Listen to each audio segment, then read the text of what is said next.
Welcome everybody. Welcome back to another great episode of JMB Unsupervised. Listen, we got an action-packed episode for you guys. We're gonna start this right off. We have some breaking news that broke yesterday. Bill Belichick is going to college football. Yeah, he's going to be the head coach of UNC. It is a 5-year deal. Yep. It was initially reported 3-year deal, but that was wrong. It's 5 years. Still unsure of the money and all the 300, 500 page Bible that what he needs to be able to accept a coaching job there. I personally think his dad coached there, so it's kind of going back to his alma mater for his dad. But I also think he's kind of taking this job because he wants to coach, and he kind of thought that there's a good possibility he could miss out altogether on getting a head coaching job in the NFL. Well, it's also reported that he's not happy with the way the NFL is looking or going. He doesn't feel like things are going right. But again, he made this very clear on the Pat McAfee show that if he went to college, wherever he went, it would be a pipeline to the NFL, teaching new techniques, how to get there, how to stay in the NFL. So, shout out to UNC, man. He gave his demands. They went back and forth, negotiated, and they came to agree on a deal. I don't know if we'll ever get the actual full details of that deal. I just feel like the way Bill Belichick... I think eventually will come out. Eventually it will. Nowadays... But I also think this is an opportunity. I think he also took this in part to get his son a coaching job. Yes. Obviously, his son's going to be on his. We got to think about it too. His best friend, one of his favorite coaches, Nick Saban, dominated the college football scene. So now Bill Belichick's entered. But the question becomes can Bill Belichick relate to your college athlete now? With the way the portal is, the NILs, and just everything. Can he... I think nowadays head coaches in the NFL that are successful in the NFL would be more dominant.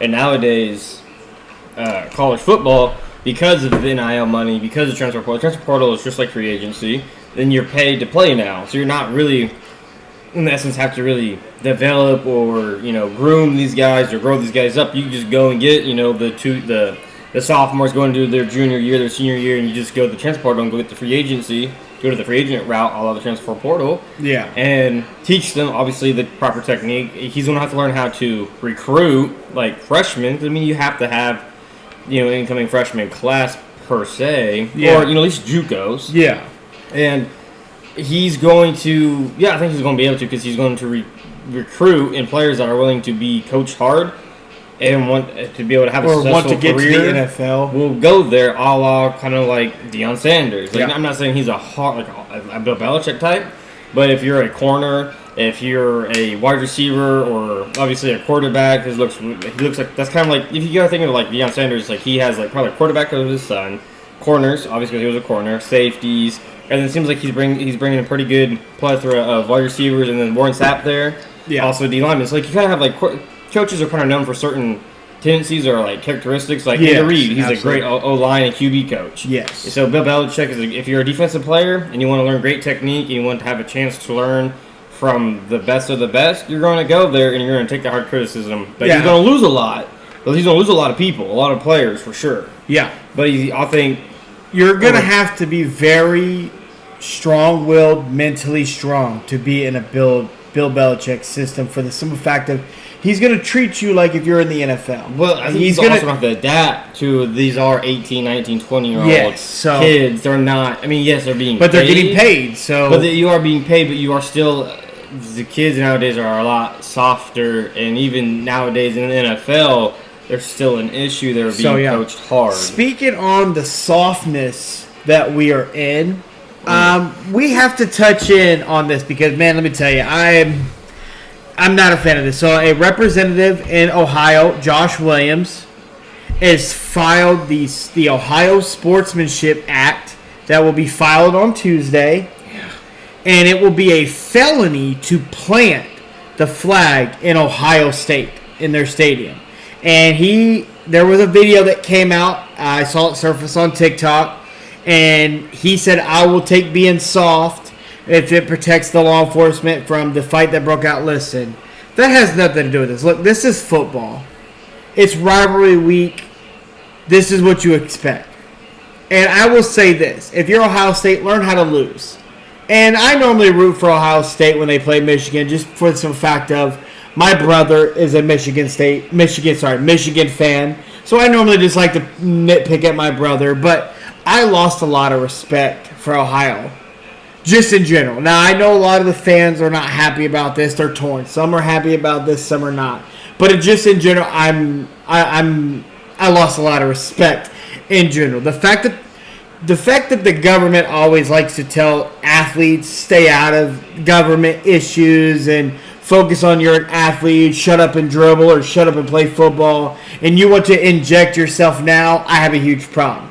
It's you know what I mean? Like, yeah, I guess. I get what you're saying. I think it's dumb. Like, if you don't want your rival to plant their flag on your logo, then win. Yeah. And if you lose, take the L. But like, more also, the fact why are you getting involved? When we already thought the NCAA was probably going to step in because it's just the way it is. Why Ohio State? Because you weren't the first ones to have somebody's flag planted. Baker started it all. This has been going on for years. Like, well, yes, and Ohio State can't act there. Is it because you've done the same shit when you've gone to other stadiums on rivalry week and planted your flag? So you can't do it, and then when it happens to you, cry. I think it's just going too far. It's way too far. Make it a federal crime to a felony. Yeah, a felony to plant your flag on the Ohio State logo. Like, you do realize it's just a college logo. And this is why we bring back to last week's episode. People cry, moan and groan. Sports are soft. What does this? What is this right here? This is. I don't even know if soft's the right word. This is a bitch move. It's not good. But it's dumb. It's funny to me. It's just comical. Real quick, we're gonna go ahead and stay on college football. The college football playoffs are here. Yeah, we got them.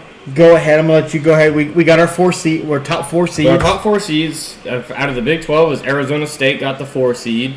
Oregon got the 1 seed. Boise State actually got the 3 seed with Georgia because Georgia beat Texas in the SEC, so Georgia got the 2 seed. And then the winner of Clemson and Texas, Clemson had a 12 seed, Texas the 5 seed, will play Arizona State. Okay. The 9 seed Tennessee and the 8 seed Ohio State will play Oregon. Poor Oregon. And then SMU, the 11 seed. Shout out to SMU, though. They lost to Clemson in the title game, but they still got in at the 11 seed. They played Penn State, the 6 seed, and that winner will face Boise State. And then the number 10 Indiana versus number 7 Notre Dame will face, the winner of that will face Georgia. Now, honestly, for me, I like Boise State's path to get to the semifinals, having to face SMU or Penn State. I mean, they both. All eyes are going to be on Boise State because of Ashton Genty. Well, you have the Barry Sanders record, Heisman. He's the finalist. Yeah, he's the Heisman winner. Let's keep it a buck. He's the Heisman winner, even though the Heisman finalist is the Oregon quarterback Dylan. I don't know his full name. I'm sorry, pull that up for me. What's his full name? Dylan Gabriel. Dylan Gabriel, Travis Hunter from Colorado, Ashton Genty from Boise, obviously, and then Cam Ward Miami. From Miami. Listen, those are the Heisman finalists. We've said all year it came down to 2 people, Travis Hunter and Ashton Genty, but really Ashton Genty. Well, how crazy is out of the 4 players, only two of them are in the college playoffs. Cam Ward, Miami's not there. And Oregon's there. And Brandon brought up a good point about the Heisman. I want you to bring up your point because we talked about this over the last week. So just like obviously last episode we thought Ashton Genty, but I got thinking about it and I was like, what if we swapped them? What if we took, because everyone talks, Ashton Genty did this against big competition, blah blah blah. All the record. Okay, so let's put him on Colorado and then put Travis Hunter on Boise State. Is Boise State in the playoffs? Is Boise State that team? No. Travis Hunter is just a really cool story of a guy that plays both ways. Probably gets hurt and then really only kind of plays on one side of the ball. While Ashton Genty goes to Colorado and makes Colorado a powerhouse offensively, putting up 50, probably like 40-plus points a game. And Colorado wins the Big 12. Colorado is in the playoffs. Well, Boise State is and that's where really Brandon really where you made big sense to me. Like, wow, it is really as Ashton Genty. When you really think about it, if you flip those guys, Colorado is like, Shador and him, oh my God. Like, with everything else they got going on with Dion, it's... because it wasn't like Travis Hunter was the only wide receiver that Colorado had. Like, they have a nice wide receiver core there, and Shador's even commented on all the time. They had like I wide said, receivers. Ashton Jinty's the Heisman winner. When you flip them, it's such a close race. So you flip them on their team. It's not even a close race. And then all of a sudden, a team that's not in the playoffs becomes the playoffs, and the team that is in the playoffs. Probably you're not even talking about outside of his story of playing both sides. But he probably won't even have the same production offensively. But yeah, Ashton Jinty's your Heisman winner. Speaking of the college football playoffs, I really want to give a notion here to some teams that did not make the playoffs. Mm-hmm. I want to start with Army because a lot of people were upset that Army was not in the college football playoffs. They went 11-1. They were ranked 22nd. They did win. They did win their conference. Yeah. But let's keep it 100. As great of a season the Army had if they were in the college football playoffs, you're waving the white flag at the end of the second quarter. And that's not taking nothing away from Army at all. Hell of a season. 11-1. You're ranked like you've never won your championship before, your division. You won it. But if you're in the college football playoffs, you're getting whacked. You're going to get smacked. And then BYU did not make it. They were 10-2. They were ranked 17th. They did not make the college football playoffs. Ole Miss, they were ranked 14th, 9-3. Did not make the playoffs. Miami, they were ranked 13th, 10-2. Did not make the playoffs. The one that everybody's crying about, Alabama. They were 9-3 and they were ranked 11th. Listen, this is not a Nick Saban coach team, and their 3 bad losses were horrible. So I'm not mad that Alabama's not in. So when you look at it, you look at the top 12. Arizona State in the power rankings was 12th. And so that they obviously they won the conference. They won the Big 12, so they won the top 4. But so then you had to kind of look at it. So you had to bump somebody out. Yes. And it just happened had to be Bama, and then they had 3 losses. It was Clemson 3 bad losses. Won the ACC. Yeah. And so then Clemson got in, and so then you had a bump. A lot of people were upset that BYU didn't get. Look, BYU. I'm not. They were 10-2. I don't really think you would have done well in the college football playoffs. Ole Miss, again, shaky play. Don't think you would have done well. Miami, okay. Really, of all the teams that missed out, maybe Miami, I think would have done okay. But even then, you played down to your competition. You thought you could turn it on in the fourth quarter, and you realized you can't do that all the time. Well, I mean, doesn't Bama might have some kind of an argument? So SMU lost the ACC championship game. They did, Clemson, but they battled their ass and SMU off. was still ranked higher than Clemson after Clemson already beat them. And SMU only has 2 losses now, and Bama has 3. But Bama's losses, like you said, are kind of bad. They did beat Georgia, but after that, it was just kind of a So a downward. Going back on the 12-team playoff, obviously first season in college football playoffs, we're doing the 12-team. And you already came out and said we both kind of agree on that Boise State kind of has the easier path. Well, when you get Arizona State, Arizona State's probably going to get Texas. You're out. Yeah. So again, it's like why are we really pushing out? A lot of people are crying about Oregon because they got the number 1 seed and they got to play Ohio State or Tennessee, and it's not looking good for Oregon. Look. They played Ohio State early in the season, and they barely beat Ohio State. It was down to the wire. Well, we're going to get a great game in the second round if Ohio State does beat Tennessee. But then you have SMU and Penn State, and that's what the 3rd seed gets. SMU and Penn State, they're no scrubs. Now, but if they could have picked anybody to drop the face. Now, the one thing we need to talk about the 4 teams is Georgia. Their quarterback might be out. Well, I think he is out. But go on. And it really comes down to if you're Georgia, can Stockton lead this offense? Granted, they're going to lean heavily on their defense. Georgia's defense, they're not going to give up much. So rather if you're facing, Indiana or whoever, Indiana or who was the other team? It was they faced Georgia. Notre Dame or Indiana. I think regardless, Georgia's defense is going to lock them up regardless. But yeah, Cameron Brick, his elbow. There's no timeline. So I don't know Georgia. It's unfortunate. Granted, their quarterback Cameron hasn't played well at all. If you want to keep it up, but yeah, no. Boise State's got the easier path, and if you're Oregon, you got the hardest path. You have to go through Tennessee or Ohio State. Yeah. So, and I'm here for. Listen, Brandon's made it very clear. You're not a fan of the 12 play. It's just a money grab. It is. Because at the end of the day, It is what it is. The teams that got in, it's just help Notre Dame really get in. Well, it's really what it is. They really helped Notre Dame that is not part of. What were your thoughts on Cam Newton saying Notre Dame is the Dallas Cowboys of college football? That was funny, but also like very big insult. But was he wrong? Well, I feel like he's wrong because if you want to talk about this year, who's the Cowboys would be Bama. Yeah, everybody turns in to watch the Cowboys when they're healthy. Outside of Boise State, it's SMU for me. SMU after everything SMU. How do you root for SMU when they got to turn around and face Boise though? No, I'm saying just to make it there after everything they've been through. SMU, I'm talking about just all the scandals that they've been through, losing their program, getting it back, first year back, getting in. Shout out to SMU, man. Well, it's just my point though still stands true. So they pushed it out to 12 teams, and there's still teams that will always be left out, and people no matter what. Like I said, Ole Miss. We listed the teams: Bama, Miami, Ole Miss, BYU, Army. Listen, nobody's ever. People thought. This is the problem. People thought, it's 12 teams. It's the top 12 teams. No, that's not how it worked. You had to take conference and all that into play, and people didn't understand that. And I don't know why they didn't understand it. We understood that, but the common person that didn't understand that did not know. And college football did not do a good job of explaining. They didn't really quite explain it very well. No. But again, though, it really is kind of the top 12 teams. I mean, you remove, Bama out. And then you just put in Clemson. But okay, I want to put you on. But go back to the college. So I want to put you. We're gonna go put you on the spot. So we got Clemson, Texas. You're taking. I'm taking Texas. Texas, Tennessee, Ohio State. I'm gonna take the Ohio State. Ohio State, SMU, Penn State. Honestly, I'm gonna probably go SMU. Okay, and then Notre Dame, Indiana.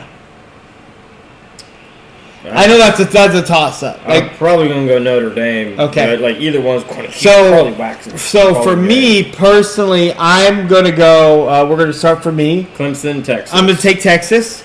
Tennessee, Ohio State. I'm actually going to take Tennessee. I'm going to be wrong. SMU, Penn State. SMU.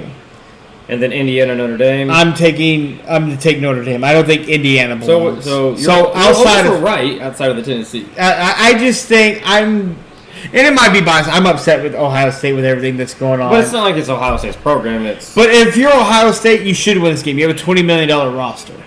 Totality. You should have no problem handling Tennessee. The fact that, though, again, a problem for me is that we're probably going to get Oregon and Ohio State in the second round when that's probably that game probably will, the championship game will not even compare probably to that game. How bad will viewership be? How much more viewership do you think Boise State is going to get than every other team?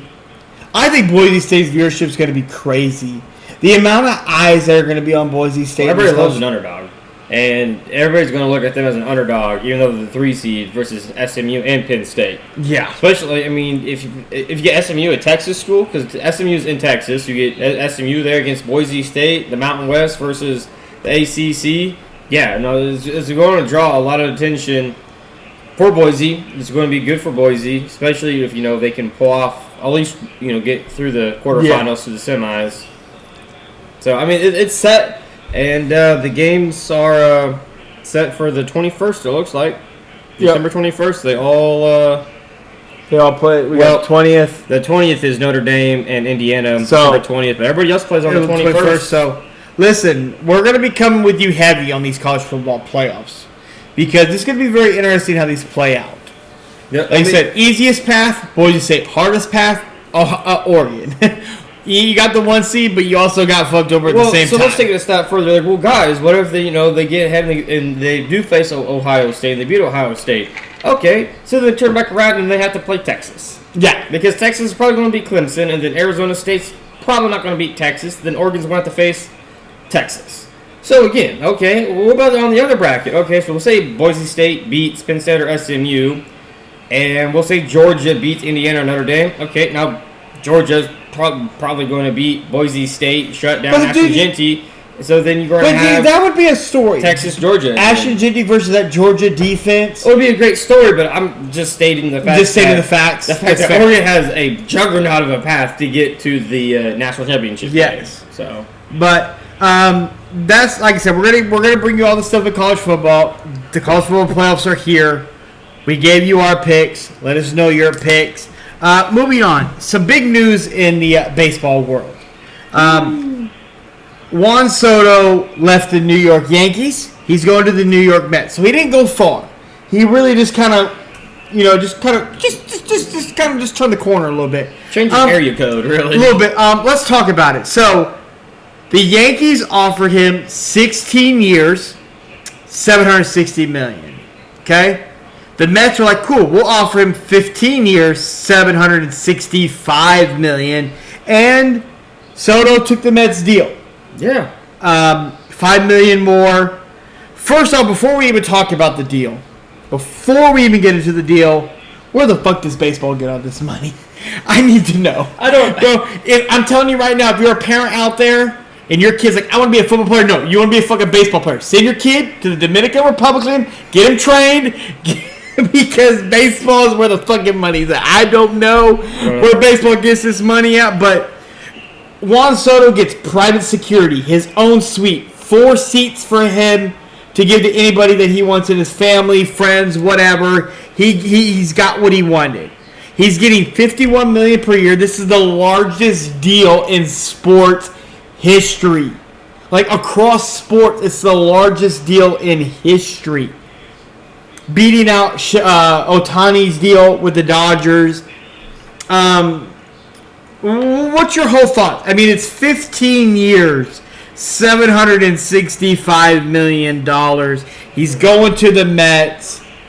Again, when I look at baseball, I don't know how to really dissect these deals that they give out to players. I mean, I just don't know where they get all this money from. Again, when you turn into baseball games, it's not like every game's sold out. You have to wait till the playoffs for these games to get sold out. Like the big market, I mean, their stadium is quote unquote sold out, I guess, but even still, it's not like the ticket prices are overly highly expensive to go to a baseball game. But the Yankees thought that their deal was really good, and I'm like, you offered him an extra year and for less money. And look, he took 15 years and got a year less and $5 million more. Like Soto's wow. Congratulations to him. It's not it's not more money than the Dodgers pitcher Shohei Ohtani. No, but it's still a humongous deal. There's always big money that's being thrown around for massive amount of years, but. Honestly, I don't know where they get their money, but honestly, to me, it's kind of a joke because big markets pretty much always run the baseball because they have all the money they can spend because there's no. Well, look, the Yankees didn't get Soto, and they're still outside here. They got the pitcher from the Braves. I don't know where they. I was saying they gave Yankees land Freed for $218 million. I don't know where 8 years, pending a physical. I just to me, my biggest problem is that baseball doesn't have a salary cap. No, they just throw money out like it's going out of style. So what some of you guys might not know is that baseball doesn't have a salary cap, but they do have a tax threshold. So if you spend over a certain amount, you have to pay so much in tax, and then there's another cap apron, and you have to spend so much more money in tax back into the league that gets dispersed throughout the lower team that didn't go over the cap. But these teams that are worth billions of dollars, they don't care. They don't even need a farm system. You just go and buy the highest free agent guys, the Dodgers, the Yankees, the Red Sox, the Phillies, the Angels, and you'll just be set. Houston. So I don't know. That's why I can never really get into baseball because the little guy doesn't ever get a chance. No, and I only ever tune into baseball when it's playoff time, especially if my Royals are in there. And that's not a knock at baseball. It's just so long. It's so dragging. Well, I do think they did a really great job this year. Yes. In general, making there was a pitch count. Pitch count, yes. Clocks where you had to get a pitch off in a certain amount of time. You couldn't keep throwing at a runner that was trying to steal. He only had 2 throws, and on the third one you had to get him. He got to take. So the baseball base. took good steps in this year. They have, and honestly, I think the umpires this year were a lot better than they have been in previous years. But the World Series was thrilling.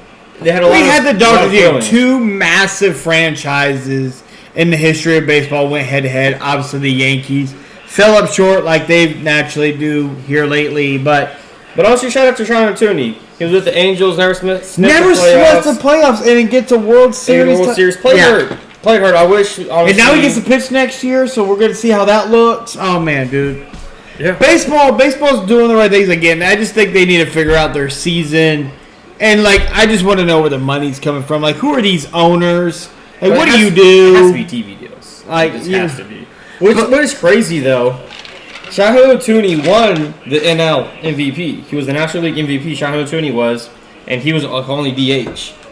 Because he couldn't even pitch. So he's still in the National League. Shout out to Ohtani, baby. Was still the National League MVP, and Aaron Judge got the American League MVP. I think Shohei Ohtani is three-peated. Did he? No, two-peated. Two-peated? Well, he won the American League MVP in 2023 with the Angels, and then in 2024 he won the National League. He's the first player to ever back-to-back in different conferences. Real quick before we end this talk on 2021. Before we end this talk on baseball, it is crazy and criminal that he was teammates with Mike Trout and the Angels never made the playoffs. Poor Mike Trout. Like Mike Trout, dude. Mike Trout, get out, dog. Well, he's just so hurt all the time now. Like, he's like 32 now. It's unfortunate because Mike Trout, when you really look at Mike Trout, he has a case for being one of the greatest baseball players of all time. But you just you haven't been able to stay healthy, and you can't make the playoffs, so you're never able to show yourself. So it's unfortunate for Mike Trout. It really is. Well, it's kind of like Bryce Harper. He finally, he got out of the Nationals, went over to Phillies. As soon as he left the Nationals, they won the World Series. Yeah. But baseball's a weird game. He's 33 years old now. Unfortunately for Mike Trout, man. Mike Trout is one of those dudes. He's got all the talent in the world, just injuries. He's been in the league since 2009. But he got drafted in 2009, but made his major league debut in 2011. Naturally, yeah. And then he won in 20. Well, he showed up. He made an appearance, got called up, but then he had his actual full rookie year in 2012 and got the Rookie of the Year award unanimously. Shout out for that. Like I said, Mike Trout's talent. He needs to get out of the Angels, man. And get come to the Royals. Yeah, come on, Mike Trout, dude. We'll take you. We'll pay you. We'll pay you. We got Patrick Mahomes that money now. Yeah, we do. We'll pay you. Patrick got a stake in the Royals, but yeah, that's the news in baseball. Shout out to Soto. He got paid. I'd like to know where the baseball money comes from because I don't understand it. But shout out, it's a weird thing. Baseball is able to pay these guys. Big markets run it in baseball. Could you imagine if there wasn't a cap in the NBA? Can you imagine if there wasn't a cap in the NFL? Good God. Poor small market teams. Poor small market teams. Like, Patrick Mahomes would be worth a bill. Chiefs would have to pay him $1 billion in this shit game, dude. Like, that would have been horrible. Just think how much money that the top tier players would make if there was no cap. Like, no small market teams would ever win anything. No. The Dallas Cowboys would reign supreme. The LA teams, the Vegas teams, going to the big markets would reign supreme because they would have all the revenue. The Kansas City, the Bengals. We think about NBA, the Lakers, the Celtics. They would run everything. LA and Boston. It would be, yeah. It's poor OKC. Poor a lot of teams. But see, that's my point. Is like they won't in the NFLPA, or not the NFLPA, but the Major League Baseball's union doesn't want to put a salary cap in there because then you don't get these massive deals. That's why you go play baseball, because there's no salary. Yeah, that's why if you're that's just a thought. It's something kind of think about. Like, damn, like if my favorite sport team or league to watch didn't have a salary cap, good fuck. Pretty much. We're going to go ahead and move on into the National Football League, and there's some things I want to touch on. So, the Philadelphia Eagles seem like they're having some issues that come up lately that have been, I don't know how to take, because there's been some report, they've been pulled back, but A.J. Brown was asked in an interview what needs to change in Philadelphia, pretty much, and it was passing. Yeah. A.J. Brown feels like he should be getting the ball more, and I brought up to you, I get A.J. Brown's frustration. You're a top wide receiver in this league, and you feel like you should be targeted. But you got to understand what you are as a team. Run first. They are. With Saquon Barkley. You are. You've won 9 straight games. And A.J. Brown's also been paid, so it's not like you're in a contract year where he's trying to get paid again when his contract comes up here. Well, he got paid this last year. Did he get last year? I think he's got like 2 years left. He got paid this last year, and so did. And then they turned around and they paid Devontae Smith. So when I look at A.J. Brown saying that, again, there's been a lot of misinformation about it. That was Brandon Graham. Which said that 11-1, they were good friends, and then something happened. But here's my problem. Here's my thing with A.J. Brown.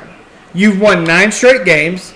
Why are you doing this now? Like, this is what breaks a team. Well, he just was asked, and again, people are bashing because he was being honest. They asked him, what could you guys work on to be better? And he was like, passing.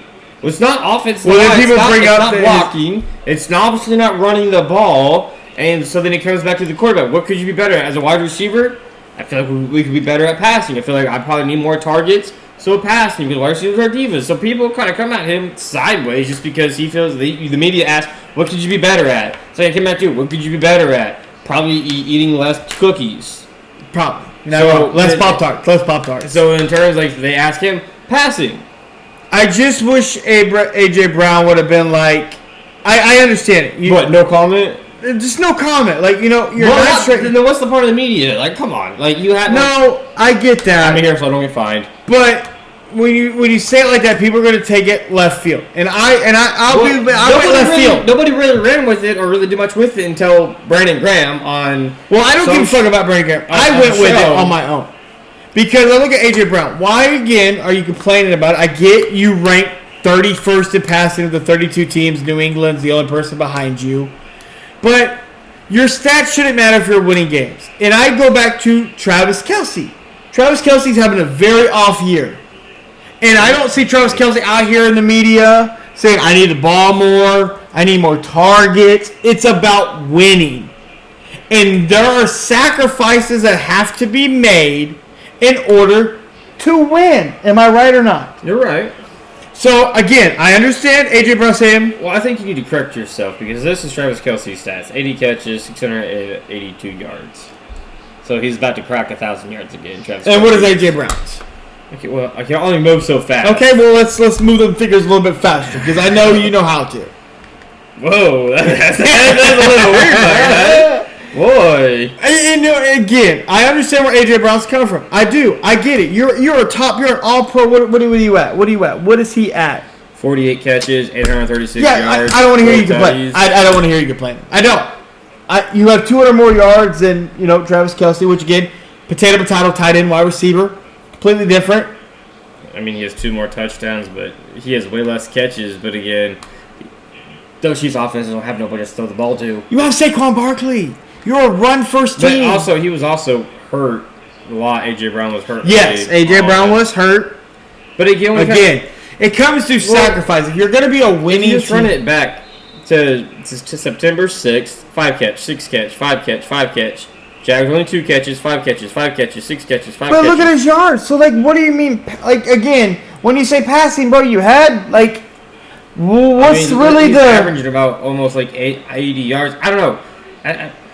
He's a diva. I mean, that's why he's out with Tennessee. I guess my thing is, if your team's winning, bro, I'm happy, if I'm winning. The whole point is to win. He's 27 years old. He's younger than you. I hate when you do that. But he's again, this is the problem with the Eagles. You already have turmoil in there with your head coach and your quarterback. Does that come back to coaching and your staff? This is the problem with the Eagles. You say we talked about this. I said Saquon was the glue, and dude, you're putting cracks in the foundation. Because you put stuff out there that players leak so it. Much. Yeah, no. And again, it comes back to coaching, not keeping a firm hand on your divas. Mike Tomlin does. Andy Reid does. It's okay to let your players be themselves, but again, at some point, you have to have some accountability. How are you spouting off to how are you going to pretty much just ride the bus over your QB like that? But again, But that's the problem with the Eagles. If they could be better at something, though, it would be passing. It would be their passing. But again, when stuff like that happens, that's dysfunction for the Eagles. I want to talk about the Detroit Lions. Detroit Lions, top dogs in the NFC. Yeah. But we have. What are your questions about the Detroit Lions? Their defense. Defense. Okay. Defense. Speak it. They have nobody. They got you on the D line. They have I think 8-9 players on IR. Aiden Hutchinson's hopefully being able to come back for the Super Bowl. I thought it was the NFC Championship game he was in before. I don't know. Okay, tomato potato. Yeah, they're missing. They got. Do you believe in Detroit able to win these shootouts like they have been? I mean, they have Buffalo coming up this week. That's gonna be a fucking game. It's gonna be a good test for Buffalo to see if they can keep pace with another high flying offense like that, because Buffalo, they couldn't keep up with the Rams last week. The Rams defense did just enough, and the Lions defense has been doing just enough. But the Lions, and they go for down a lot. Again, that's what I was about to ask you. What are your thoughts on Dan Campbell's He's not wrong. He has no choice. He knows he doesn't have a defense. So if it's 4th and 1, 4th and 2 around the 50-yard line, the analytics you have Gibbs, Montgomery, St. Brown, you have all that. The analytics say go for it, but the real question was you're asking: can the Lions make a deep playoff push? Yes, but I also see them getting easily got though as well because Jared Goff. Okay, to me, so go ahead, finish your sentence. Jared Goff to me has not been able to prove that he can be the guy on a team and be him in big game situations. And I want everybody to I want you to hear what he's saying and not let it go through one ear and out the other. We've been rooting for Detroit. Oh, yeah. We're happy for Jared Goff. 3 years. But we're taking the biasness out of it and speaking fact. So before you finish your conversation, obviously the Eagles and the Lions are the two top teams in the NFC. Yeah. Yeah. Of those two teams, both of them have issues. You have the Eagles, really, it just comes down to coaching and can the players not tear it apart. The Lions, they're gutsy to go for it on the 4th down and their defense. Can they just keep enough players healthy defensively? So who do you have more confidence in? Eagles. Speak it. Saquon Barkley. Saquon, okay. The Lions will not have enough possessions. Okay. The Eagles, again, I don't trust the head coach, but I trust their coordinators, and I believe the game plan for the Eagles would be to ground and pound to beat. And that's what I said. Saquon's the glue. You can give Saquon the ball for the coordinator, yes, but with the Lions, with the ground and pound that you have, with the Eagles, I think you ain't gonna have enough possessions. Okay.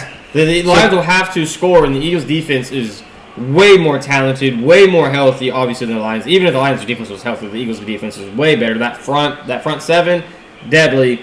And I think they will make Jared Goff have to show up and be him. My biggest problem they will fail on a couple of those fourth downs. Biggest problem with the Lions is the fact of you got to know when to pick it. Like in the playoffs time, when at crunch time, you have to know when to pick and choose when to go for it on 4th down because you lose a possession. Everybody goes for it on 4th and 1, 4th and 2. Like it's the playoffs. It's do or die. You don't punt it. But Dan Campbell, man, But to me, it really comes. He got big cojones. It comes down to if Jared Goff can show up and be him in prime time. Yeah, okay. And so those prime time big games in the playoffs. So those are the two teams in the NFC that we feel like are the best two teams. So now I want to move to the AFC. Well, you gotta give. To me, I think you gotta give some Rams some love. I don't think nobody wants to see that Rams offense. Well, yes, if the Rams are able to get in with the Rams, the Rams can. They were banged up right out the gate. The Rams can take anybody at any given moment with that high-power offense that they have. But I'm just speaking of the two top, how we feel about them two top teams. Are you giving any love to the Minnesota Vikings at all? Do you have? They are 11-2. I mean, Sam Darnold. Anything you want? Only a game back of the Lions. Anything to say about them, or is it the fact that you just can't trust Sam Darnold? Well, I can't trust I don't really trust Jared Goff either per se, but I would honestly you gotta give some a shot. Love the Vikings though too, but I know I don't. You can't just fall in love with Sam Darnold on 1 year, not even one full season yet. Yeah, yes, you're absolutely right. So now we're moving to a better team. Now we're moving to the AFC, and we're going to start with the Buffalo Bills. Give me the good and the bad with the Buffalo Bills. Their head coach is the bad. Okay. Head coach is still the bad. Okay. And the best is their MVP quarterback in Josh Allen. Okay. Okay. That's what I've said. Why the head coach cost them the game last week against the Rams. 1st and goal.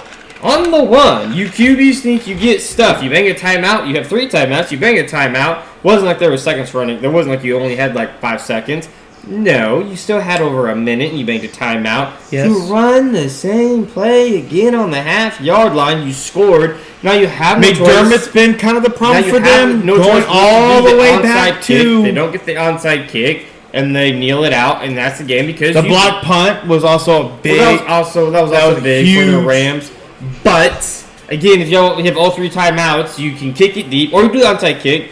You don't get it. Cool. The Rams still have to pick up a first down to seal it, which is not a gimme. But you think about it too. Defense isn't horrible. It's not great. It's very gettable. Again, obviously. you think about the Buffalo Bills game last week. Josh Allen was superhuman. He was Superman. 6 tutties total, 3 rushing, 3 passing, and they lost the game. Yeah. That is insane to me. But Buffalo, good and the bad. The good is head coaching. The good. No, the bad is the head coach. The good is their MVP quarterback, Superman. Is there anything else you want to add to Buffalo? Anything at all? Their defense is not so good. Not so good. Okay. The defense is probably the weakest it's ever been. Yeah. In the Josh Allen era. Yeah. Josh Allen is again. You're seeing Josh Allen without a diva on the offensive ball, spreading the ball out. Everybody's having fun. Josh Allen's having fun, and that's. And you're seeing that. I think they honestly has a number 1 guy in Josh Shakir. Cook, James Cook, Kenan Coleman, Dalton Knecht. They're all doing their thing defensively. Everybody out there just looks like they're having a fun time. Now, here's where the fans and I and everybody else were Kansas City Chiefs. Yeah, the good and the bad. What's the bad? What's the bad for us? Because you have Rex Ryan out here saying, these Chiefs are like the Philadelphia Eagles of last year, which was the worst fucking take I've ever heard, because last year's Eagast was internal issues. We don't have any internal issues. We touched on that last week, and I can't help Rex Ryan. He says some outlandish stuff. But the good and the bad. The good and the bad. The good is that we have, Patrick Mahomes, Travis Kelce, and Andy Reid, and we have a very tested roster through the full season. They're very well tested and well grinded. We're getting everybody's best. That's what I think people don't understand, is that we are everybody's Super Bowl. Like when teams beat us, they celebrate. Well, beat us. Look at the Bills. The Bills celebrated like they won the Super Bowl, as if the Bills don't beat us when we play in the regular season, then we get them in the postseason. Like, I kind of expect a little bit better from the Bills when they got us, but the good is we have players that are well tested, been there and done that, and we know are main objectives. I think Tom Brady said the best. Everybody keeps calling the Chiefs like he goes, we're not beating ourselves. Well, I saw I can't remember who said it. It was one of the ESPN talking heads. The Chiefs are 90% good and 10% luck. Rob Gronkowski said that. It was Rob.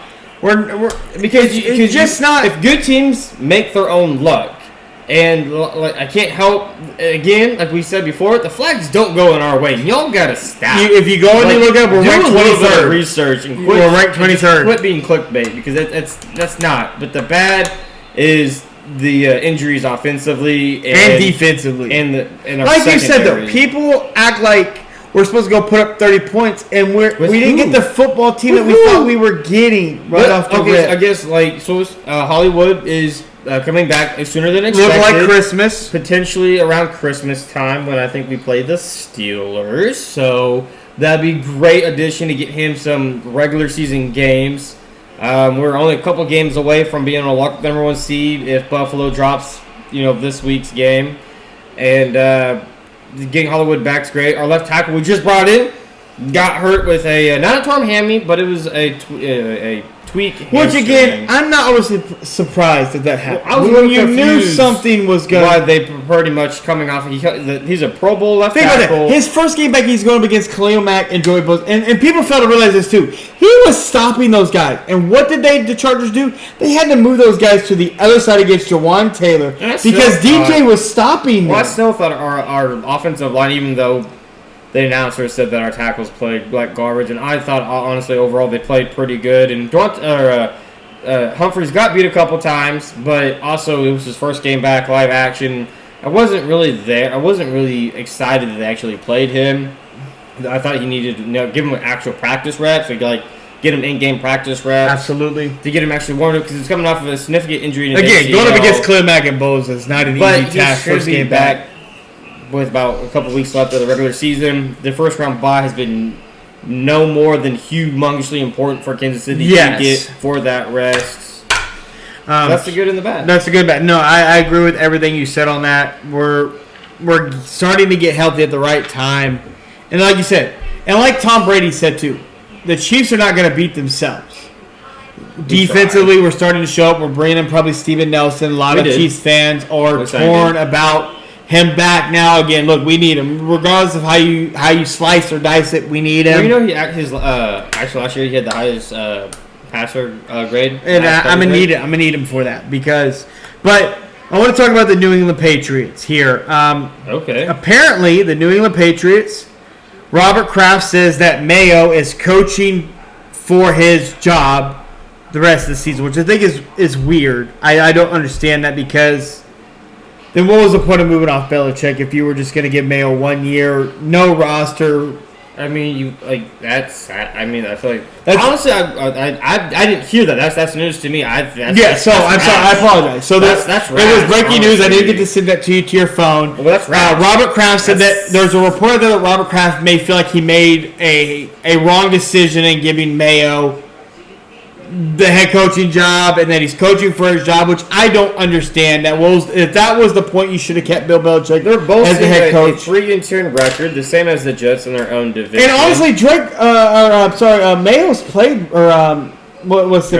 Drake May's played very well he's played a lot better than I thought he was. And they came in knowing though they weren't going to be good. They're a rebuild team. So there's that aspect. I don't think that's going to happen. No, but I don't like that came out. And then another thing that I want to get your opinion on: the New England Patriots say, as a report, that they're going all in on T. Higgins. That they're going to offer this dude the moon. The moon. I got to put you the fucking moon for T. Higgins. That means they're more than $35 million a year. So, is that a good fit? And will T. Higgins look at that? Yeah, T. Higgins wants to be. I think he will. A lot of people don't feel like he will. I think he will. They're going to. There's no way he's going to pass up more than 35. He's not going to. Me personally, he's not a $35 million a year wide receiver. Anyways, he's a number one guy, and the Patriots need a number one dude. They haven't had a number one dude since Randy Moss. So, to get your rookie quarterback in his second year, a stud. Yeah, absolutely.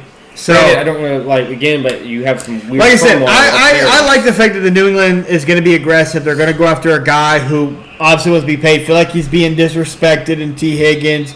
Now, T. Higgins really hasn't played a whole lot this year, and you can make up your assumptions on why he hasn't played. We all know why he hasn't played. He's upset, and when he has played, he really hasn't even gotten targeted at all. No. But I think it would be a great fit for T. Higgins because you add him there, it's just another piece. It's a building block. You have a tight end in Hunter Henry, who's the quarterback and him have got a great connection. Need to find a running back, beef up the O-line. The defense, for the most part, has not been horrible. It's not the worst thing on their team. No, like I said, they're a rebuild team, and obviously you got to get your young QB a weapon out there. And then another unfortunate team I want to talk about that has come to light is the San Francisco 49ers. San Francisco 49ers have a Deebo Samuel problem. They do. Deebo Samuel talking about, my stats are down because I'm not getting the ball. But Deebo leads the league in drops. But Brock came out and said that him and Deebo are buddies. But they are also butting heads. The 49ers have already came out and said that they're going to pay Brock. They have no choice, even though people say that you don't pay Brock. But you got to pay Brock. He's done everything right. But what do the 49ers do about the Deebo Samuel problem? Because, again, the Deebo's going to be gone after this year. Everything you said, I'm sorry to cut it a little short, but he's gone after this year. They can't afford to keep him. They paid Brandon Ayuk. They drafted a guy like we talked about way back when. That's kind of very similar. That's a very kind of. They drafted to do that at Florida. Like I said, he drafted a rookie wide receiver. That's a very gadget type, kind of like Deebo. And honestly, Deebo looks big this year. But again, this is my problem too. Deebo looks big. Like he looks Well, not fat, but he looks like he. But this is, he put why on this some pisses me mass. off that Debo comes out and says this. You talk about your stats are down or whatever. You were the one that said you didn't want to play the Swiss Army knife role. Well, that's fine. I don't know why we're that just means he doesn't want to carry the ball, and with McCaffrey now out, like that's probably should be a little bit more of like your role. Being 6-7, with your roster aging out with injuries, with the contract hell you're going to be in very shortly, probably go all in. But he's gone after this year. Like that's cool. Like cry all you want. He's going to get traded and be pretty much. I don't know where he's going to end up, but I agree. I think the 49ers have to move off him. He's going to pretty much just going to. But you think about it too. Debo's kind of been a cancer in this locker room. It's not been to a big light, but it's just the small things. The If Debo Samuel's on the Jaguars, would anybody really talk about Debo? No. Okay, so as soon as he's off the Niners, nobody's really. So another thing of here that's been an interesting thing. I don't know if you saw the Dallas Cowboys GM and Jerry Jones have basically came out and said that they're going to have a their budget's very tight going into next year. Jerry Jones is the GM.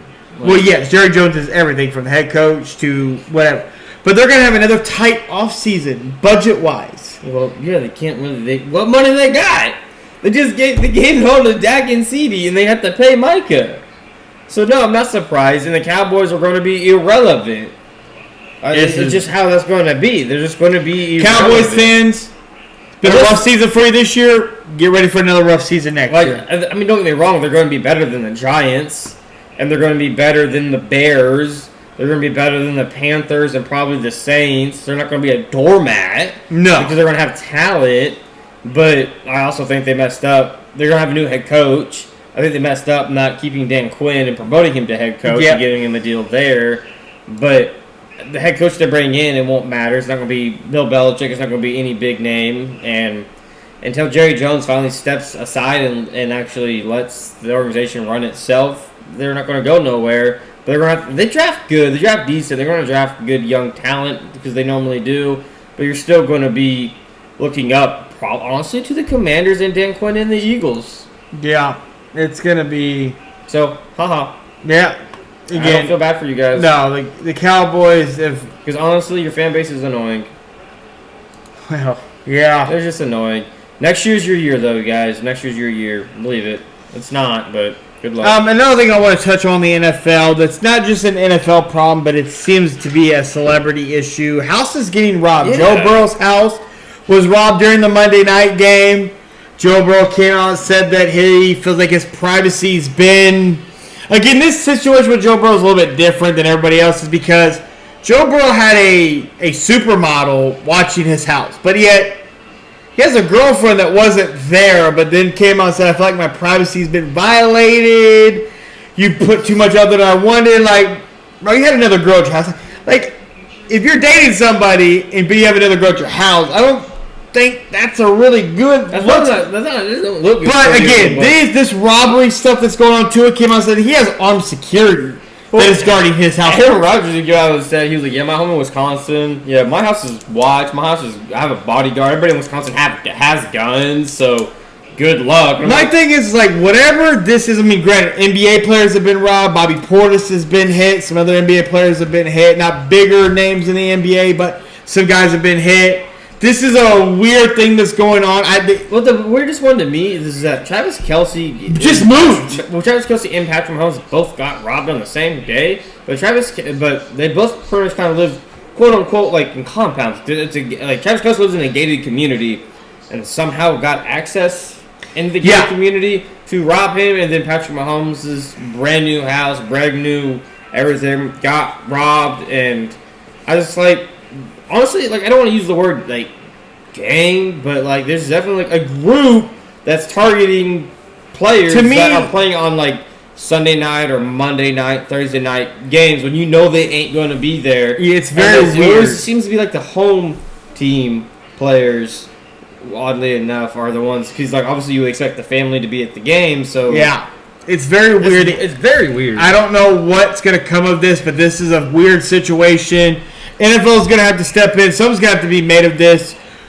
Get yourself What is the a NFL security going to system. do? I don't know, but It's this not is an NFL weird. problem. Like they can't help the players are getting robbed. That's not on them. But it's I just know the people that robbed Joe Burrow. They wanted the Batmobile. That's all I kind of That's heard. what I said. They wanted the After. Batmobile, but again, football's ramping up. College football players is coming up. We're gonna keep you guys.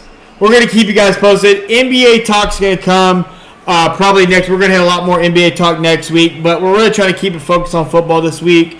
Appreciate you guys tuning in. Make sure you hit that subscribe button, guys. We appreciate all the love and support we've got. We're at 152 subscribers. We're growing very steady. We started this in February, almost a year, which is crazy. I think we've been doing this for almost a year. Yeah. Damn, I've had to put up with you for a year. That's crazy. But make sure you gotta let it go. Make sure you hit that subscribe button. We'll see you guys next week with a lot more sports talk. Have a good weekend.